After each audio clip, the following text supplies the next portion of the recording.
మనకు అన్నంలో ఎన్ని కూరలున్నా సరే పచ్చడి లేనిదే ఒక ముద్ద కూడా దిగదు కదండీ. ఇప్పుడు టమాటాల సీజన్. టమాటాలు చాలా చౌకగా ఉన్నాయి కదా!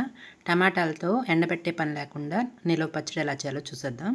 3 కేజీల టమాటాలకి 3 టీ గ్లాసుల ఆయిల్ అండి. ముందు ఒక 2 టీ గ్లాసుల ఆయిల్ వేసుకొని అందులో టమాటాలన్నిటిని మగ్గబెట్టుకోవాలి.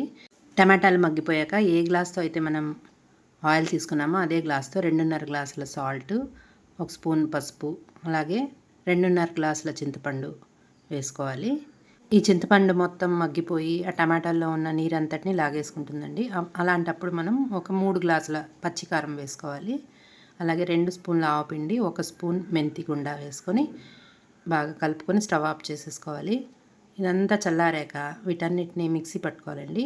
మిక్సీ పట్టుకున్నాక ఒక ప్యాన్ పెట్టుకొని 1 గ్లాస్ పల్లి నూనె వేసుకొని ఆవాలు, వెల్లుల్లి రెమ్మలు, 1 స్పూన్ ఇంగువ వేసుకొని తిరగమూత పెట్టుకుంటే 6 నెలల పాటు నిలవ ఉండే టమాటా పచ్చడి రెడీ.